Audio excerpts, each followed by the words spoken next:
मेरे प्यारे बच्चों, आप सभी को नमस्कार, सत श्री अकाल, आदाब। आज हम यूपीएसआई की सीरीज में अगले क्वेश्चंस को देखेंगे। हाँ, लास्ट को सीरीज में बच्चों ने कहा था इंग्लिश के साथ हिंदी के क्वेश्चंस भी साथ में दिए जाए, तो कोई बात नहीं। आज के बाद जो भी क्लास होगी उसमें इंग्लिश और हिंदी दोनों के क्वेश्चंस रहेंगे। ठीक है, आप परेशान बिल्कुल ना हो। और इतना टफ इंग्लिश नहीं है। अगर आपको लगता है कि इसकी हिंदी जाननी जो पिछले सीरीज थी, या तो मैं पीडीएफ हिंदी वाली भी आपके उसमें अपलोड करवा दूंगा, तो आप उस पर देख लेंगे। ठीक है, बाकी नेक्स्ट क्लास में तो हम हिंदी इंग्लिश दोनों रखेंगे। क्लियर? तो चलिए स्टार्ट करते हैं। क्या क्वेश्चन है पहला? A smart TV was purchase for ₹1,55,000। Smart है तो महंगा है, कोई बात नहीं। It's price was marked up by 35%। ठीक है। It was sold at a discount of 20%। On the mark price what the percentage profit. देखो, इस टाइप क्वेश्चंस आपने देखे कि ये ऐसे क्वेश्चंस पिछले सीरीज में भी थे। तो जो लोग पहली बार इस सीरीज को देख रहे हैं तो ध्यान से, हमें इस डेटा का कोई मतलब नहीं है। जैसे कि देखो, आपको पता है कॉस्ट प्राइस या क्रय मूल्य से ही कुछ अप करके मार्क प्राइस या लेबल्ड प्राइस, लिस्ट प्राइस या अंकित मूल्य बनाया जाता है। और अंकित मूल्य पे डिस्काउंट देने के बाद जो सेलिंग प्राइस या विक्रय मूल्य बनेगा, और उसी पे चेक करते हैं कि कितना प्लस है या माइनस है, वही आपको प्रॉफिट और लॉस बता देता है। ठीक है, सिंपल सी बात है। यहाँ पे मान लो कॉस्ट प्राइस आपका 100 रुपया है, कितना अप किया है? 35%। ये कितना हो गया? 135 रुपया। और डिस्काउंट कितना है भाई साहब? मार्क प्राइस पे, अंकित मूल्य पे 20% का, तो 135 का 20%। 135 का 20%, मान लो अगर आपसे कहा जाए कि 135 का 10%, 13.5 रुपए हो जाएगा। 135 का 10% क्या होगा? 13.5 रुपए। 20% उसका डबल, 13.5 का डबल कितना होता है? 27। तो 27 रुपए माइनस करोगे तो 108 बच जाएगा। तो ध्यान से देखो, 100 से 108 में क्या दिखाई दे रहा है? 8 रुपए का लाभ। 8 रुपए का लाभ है, तो 100 के ऊपर 8 रुपए का लाभ मतलब क्या? 8% ही है। तो क्या आपको इस डेटा को यूज करना पड़ा? नहीं। तो अगले क्वेश्चंस भी आ सकते हैं ऐसे, जिसमें आपको इस डेटा को यूज करने की जरूरत नहीं पड़ेगी। अगर इसको और पॉइंट में कुछ दे देता तो और परेशान हो जाते आप। तो ऐसे क्वेश्चन हर सीरीज में दिखाई दे रहे हैं, तो आगे भी दिखाई दे सकते हैं। तो आपको ध्यान रखना है कि इस डेटा का इसमें यूज नहीं है। यही स्मार्ट वर्क करना है आपको। ठीक है, तो समझ में आ गया होगा। आगे चले, चलिए।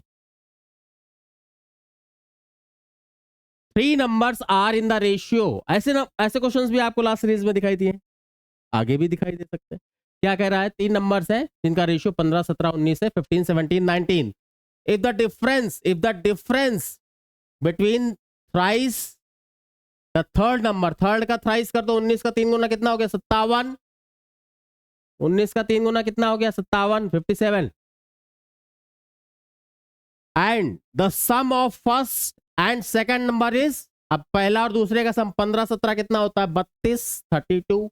अब दोनों का डिफरेंस, यहाँ डिफरेंस वर्ड यूज किया है, दोनों का डिफरेंस 57 माइनस 32 कितना हो गया? 25। वो किसके बराबर दिया है? 625 के। अब 25 का वर्ग याद होगा, स्क्वायर 25 का 25 टाइम्स ही जाएगा, यानी 1 रेशियो इज इक्वल टू 25। फिर क्या पूछा? Find the difference between the first and third number. पहला 15 है, तीसरा 19 है, डिफरेंस कितना है? 4 का रेशियो का। तो 25 को 100 हो गया। तो ऐसे हलवे क्वेश्चन आते रहेंगे, वही पैटर्न बार बार रिपीट कर रहा है, आगे भी ऐसे पैटर्न मिलेंगे। तो आपको ध्यान से सही तरीके से करना है, बस। क्लियर है? आगे चले, ठीक है। ये क्या है? The 17th and first term of an AP is 315,251। कोई बात नहीं। Find the sum up to 24 terms. अब देखो, हम यहां पे एक स्टेप बचा सकते हैं। कैसे? जरा इस क्वेश्चन को ध्यान से समझना। ठीक है, अब पहले और 17वें टर्म का डिफरेंस कितना है? जरा देख लो। 315 माइनस 251 कितना हो गया? 64। 17 टर्म है। देखो, एपी का मतलब क्या होता है? Same gap. मतलब पहले से दूसरे टर्म में जो उतना ऐड हुआ होगा, या माइनस नेगेटिव टर्म की एपी भी होती है, जितना ऐड होता जा रहा है सभी में वही सेम गैप होगा। समांतर श्रेणी, समान अंतर की श्रेणी है। तो जैसे 17 टर्म है तो कितने अंतर बने होंगे? 16 अंतर बने होंगे। तो 16 अंतर अगर बने हैं तो अंतर कितने का है? 4 4 का ही होगा। तो कॉमन डिफरेंस आ गया यहाँ पे 4। तो आप यहाँ फॉर्मूला लगाने से बच गए। कॉमन डिफरेंस कितना आ गया? 4। अब सम का फॉर्मूला आप लगा सकते हो। सम क्या होता है? n/2 2a plus n-1 into D. तो अगर ध्यान से देखोगे सम कितना 24 तक देखा गया है, देखना है तो 24/2 2 इंटू 1 पहला टर्म दिया ही है 251 एंड 24 तक 24 माइनस 1 23 हम डायरेक्ट लिख दे रहे हैं। कॉमन डिफरेंस आपका आ गया है, ये से आपने बचा लिया। अब इसको और थोड़ा सा बता दूंगा। तो यहां ध्यान से देखिए, तो ये कितना आ गया? ये 12 आ गया इधर, ये 25 50 502 आ गया। अब इसको मल्टीप्लाई करो, 23 चौको कितना होता है? 92। ठीक है, तो 12 गुणे 594 आ गया।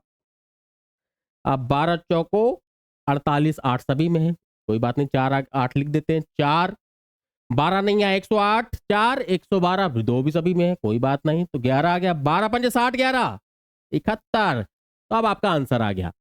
तो आपको यहां पे समझ में आ रहा होगा, आपने यहां पे स्टेप बचा लिया। देखो ध्यान से समझना, बहुत ही ध्यान से समझना, ठीक है।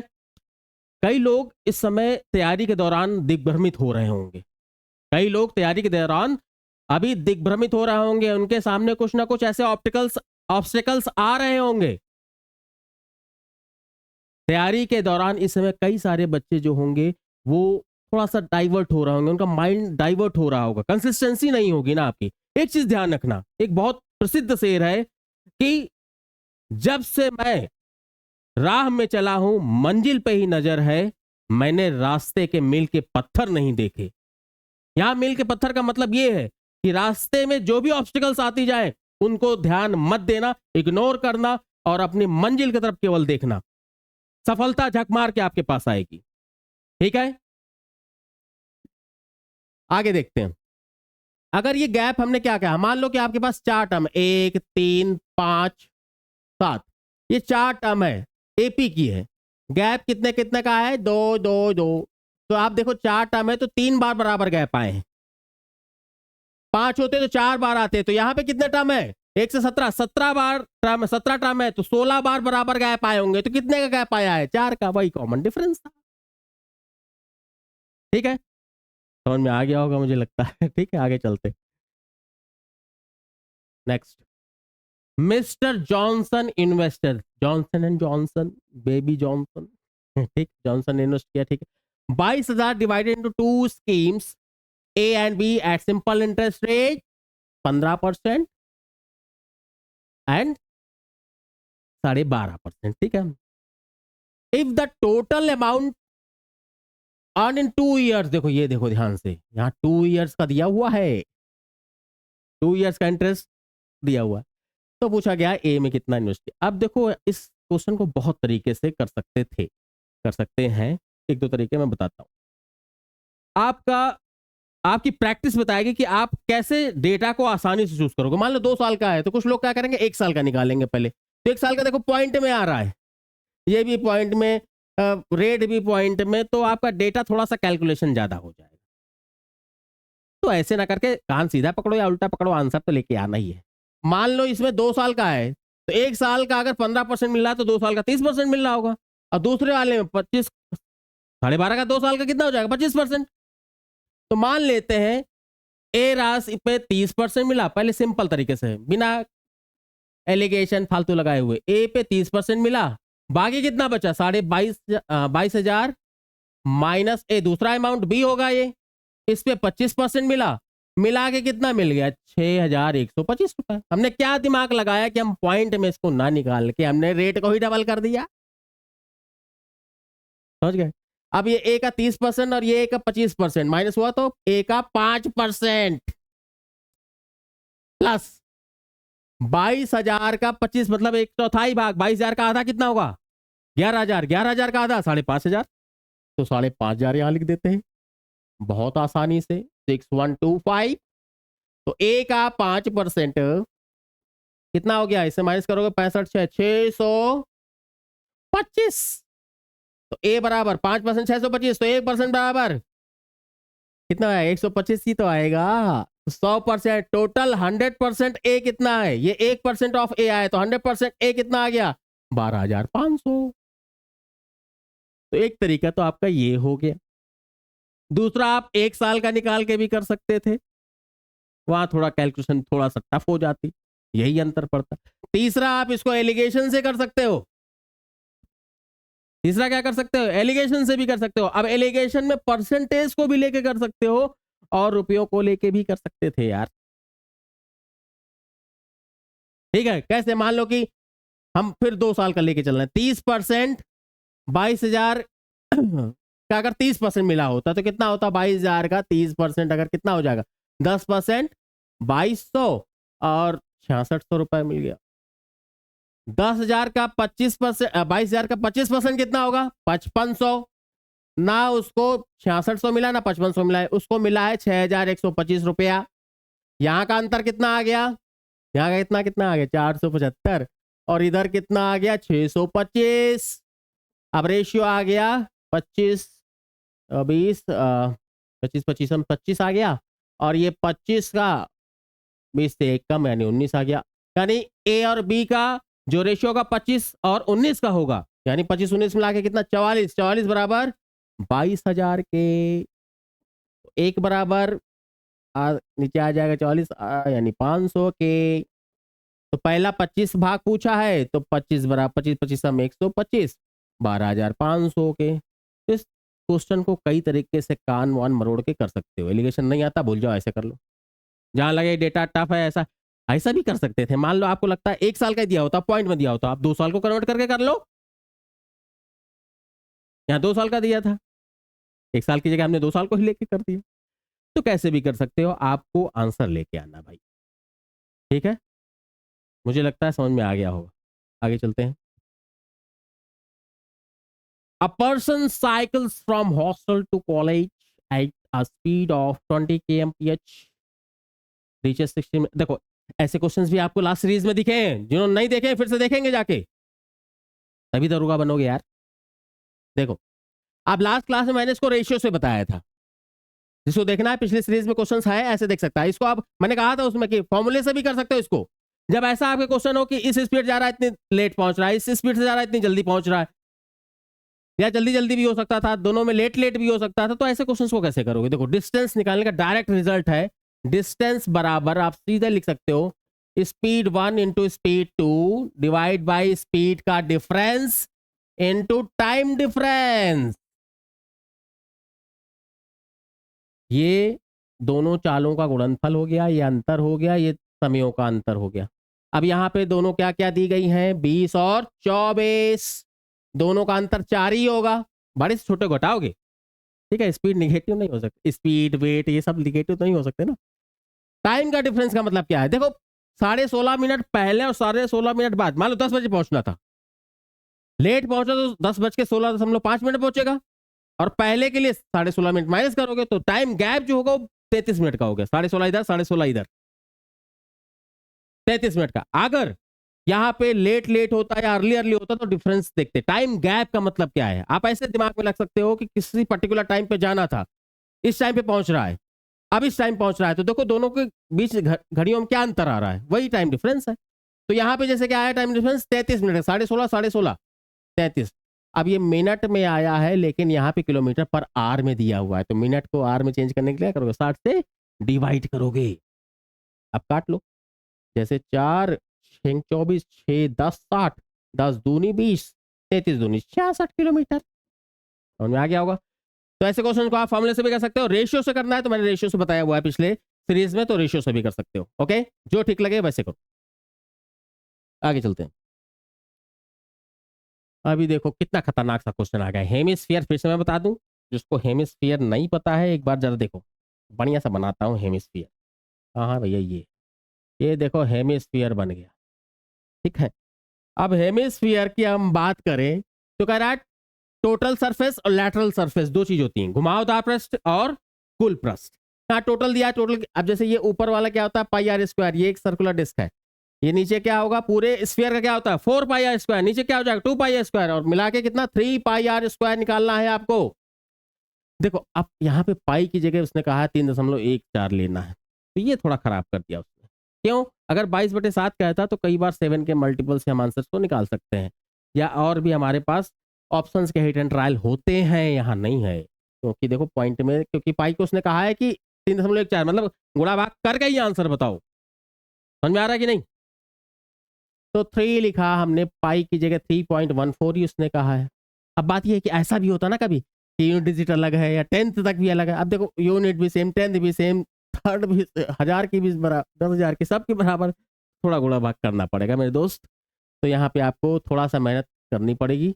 27 सेंटीमीटर 27, देखो इसको जब गुणा भाग करोगे, मुझे तो आंसर पता है कि यही वाला है, बाकी आप मल्टीप्लाई कर लेना। मुझे नहीं लगता कि आपको नहीं आएगा, और नहीं आएगा तो भाई वैदिक मैथ सीखो बैठ के यार। दरोगा बनना है तो वहाँ कुछ एफआईआर लिखोगे ना, कुछ गुणा भाग करोगे ना, तो सही समय लिखोगे तो थोड़ा गणित भाग तो आनी चाहिए ना। मैं उनको उन बच्चों के लिए है जिनका थोड़ा सा बेसिक वीक है, कैलकुलेशन थोड़ी कमजोर है, तो थोड़ा मेहनत कर ले, अभी समय है। बहुत बड़ा कैलकुलेशन नहीं आ रहा है जैसा बैंकिंग वगैरह में आता है, इजी आ रहा है, आप कर सकते हो। ठीक है, समझ में आ गया होगा, हम आगे चलते हैं। अच्छा ये ये आपका बार चार्ट। देखो बार चार्ट और हिस्टोग्राम दोनों देखने में एक ही जैसे लगते हैं, लेकिन कंटिन्यूअस डेटा होता है हिस्टोग्राम। जैसे आपको कभी ऐसा डेटा मिल जाए, ऐसा दिया हुआ, ये बार कनेक्टेड दिख जाते हैं ना, कनेक्टेड कनेक्टेड रहते हैं जब, इसको बोलते हैं हिस्टोग्राम। हिस्टोग्राम, ठीक है। और जो अलग किसी पर्टिकुलर टाइम इंटरवल का दिखा रहा है, या किसी अलग अलग डेटा को कंपेयर कर रहा है, ये बार डायग्राम हो गया, ये हिस्टोग्राम हो गया। रहती दोनों में बार है, लेकिन ये कंटिन्यूअस नहीं है, ये कंटिन्यूअस बार है, जुड़े हुए बता रहा है। ये थोड़ा सा अंतर है। आगे जरा देखते हैं क्वेश्चन में क्या कह रहा है, आप जरा ध्यान से समझिएगा। कुछ दिया है, कुछ देखो, आपको हो सकता है बहुत क्लियर ना हो रहा हो, लेकिन मैं बता दूंगा। कलर्स के कुछ नाम है, बरगंडी, डार्क ब्राउन। बरगंडी एक कलर होता है, थोड़ा सा गहरे डार्क ब्राउन टाइप का, थोड़ा सा वायलेट कलर, बैगनी भी थोड़ा सा शेड आता है। तो कलर के नाम है, बाकी जो भी नाम दे, बरगुंडी दे, बरुंडी दे, उससे आप कह लेना। ये है डार्क ब्राउन है, ब्लैक है, पर्पल है, कार्मल है। तो अब क्या कह रहा है, कुछ इसमें डेटा दिया गया है कि क्या क्या है। अब इसको हम 2015 और 18 का डेटा दिया है। क्वेश्चंस देखते हैं जरा क्या कह रहा है। What is the ratio of the sales of burgundy colour, burgundy colour का 2015 और कार्मेल का 2018 का देखते हैं। बरगंडी का 2015 का कितना है, ये 30, और कार्मेल का 2018 कितना है 45। तो यार 30 और 45 दिया हुआ है, तो कुछ सोचना है क्या इसमें, 2:3 हो गया। ये इजी, मतलब आप देख रहे हो ना कि जो आपके पास इसमें या सीजीएल में भी आते हैं, ये बहुत इजी टाइप के आपके डेटा डेटा इंटरप्रिटेशन के क्वेश्चंस आते हैं। तो आसानी से आप कर सकते हो, पाई चार्ट, बार, लाइन ग्राफ, इजी क्वेश्चंस आएंगे, आप कर लोगे। ठीक है। सेकंड क्या बोला गया है, the sales of the purple colour in year 2018। Purple colour का, पर्पल ये 18 का 35 है। और क्या बोला गया, डार्क ब्राउन का सेम ईयर में, डार्क ब्राउन का सेम ईयर में है कितना 20। 20 और 35 में पूछा गया है, क्या पूछा गया है, कितने परसेंट ज्यादा है। 20 से 35 कितना ज्यादा है, 15 ज्यादा है यार। तो 100 से गुणा कर लोगे, सीधे दिख रहा है 75%। तो देखो डेटा टफ नहीं है, अगर थोड़ा सा विजिबिलिटी क्लियर नहीं है तो इसका पीडीएफ आप देख के सॉल्व कर लेना, या गूगल में सर्च मारना है। 13 नवंबर का पेपर है, थर्ड शिफ्ट का पेपर है, आपको वहाँ क्लियर हो जाएगा। तो इसमें बहुत गणित नहीं है कि आपको समझ में ना आ रहा, इजी है। ठीक है, जहाँ जरूरत होगी वहाँ मैं और पिंच करूंगा कि ऐसे देखना। ठीक है,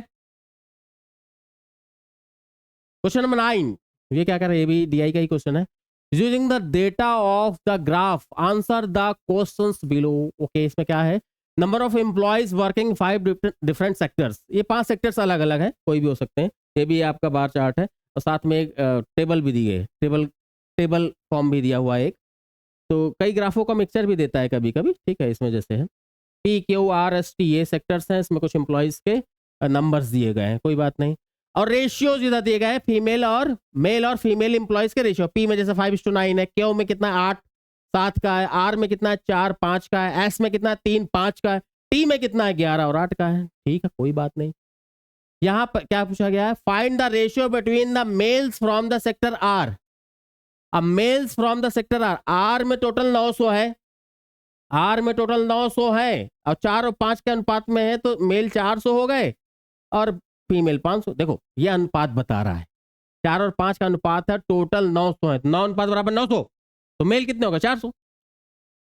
ठीक है, और उसके बाद क्या कह रहा है कि to the number of females from sector T. T में टोटल नंबर से एम्प्लॉयज का 950, ये 950 दिया हुआ है, ये 900 दिया हुआ है। ठीक है, ये 800 है, ये 750 है, ये 700 दिया हुआ है। ठीक है, तो टी में फीमेल कितने, अभी देखो 11:8 का अनुपात है, 19 बराबर 950 के है, 19 बराबर 950, 1 बराबर 19:5 तो 8 बराबर 400। यहाँ फीमेल 400 हो गई, वहां मेल भी 400 थे, फीमेल भी उधर 400 है ही है, तो आपके मेल फीमेल का रेशियो 1:1 हो गया। क्लियर है? ठीक है, मुझे लगता है समझ में आ गया होगा आपको। ठीक है, आगे चले। और कौन सा क्वेश्चन है भैया, ये क्वेश्चन नंबर 9 हो गया ना, 10th क्वेश्चन देखते हैं ये। हाँ ठीक है, ये क्वेश्चन तो हो गया मुझे लगता है, हाँ ये हो गया। नेक्स्ट इसका देखना है हमको, ये है क्या कह रहा है, ये भी कुछ डेटा भाई, ये 700, 750 दिया है, ये 900 दिया है, ये 800 दिया है, ये 950 दिया है, और कुछ रेशियो दिए हैं 5-9 के, 5-9, 8-7, 4-5, 3-5, 11-8। ठीक है, अब यहाँ पे find the total number of males of from sector Q. Sector Q में 750 टोटल है, तो मेल 8 है, 15 बराबर 750, तो 1 बराबर 15-50, तो मेल कितना है 8-1-40, 400 मेल हो गए। मेल यहाँ कितने हो गए क्यू सेक्टर में 400। देखो ध्यान से फिर से, 8 और 7 का अनुपात है, क्यू में टोटल है 750, 8-7 मिला के 15, 15 बराबर 750, 1 बराबर 50 के, तो 8 बराबर 400 के। And female of sector P में टोटल 700 है, और ये 5 और 9, 9 5 14, 14 रेशियो बराबर 700, 14 75, यहाँ भी 1 बराबर 50 के आया। फीमेल फीमेल पूछा गया, सॉरी, तो 1 बराबर 50 के, तो 9 बराबर, यहाँ फीमेल कितने हो गई 9 पना 45, 450, पूरा पूरा कितना हो गया 850 के। तो मुझे लगता है कि ये क्वेश्चन टफ नहीं थे, और आप डेटा डीआई के क्वेश्चन बहुत इजी आ रहे हैं, तो मुझे लगता है कि आज के क्वेश्चन समझ में आ गए होंगे। हिंदी के क्वेश्चन भी नेक्स्ट क्लास से लेंगे, और अपनी तैयारी अच्छे से करते रहिए, कोई कमी नहीं होनी चाहिए। नमस्कार।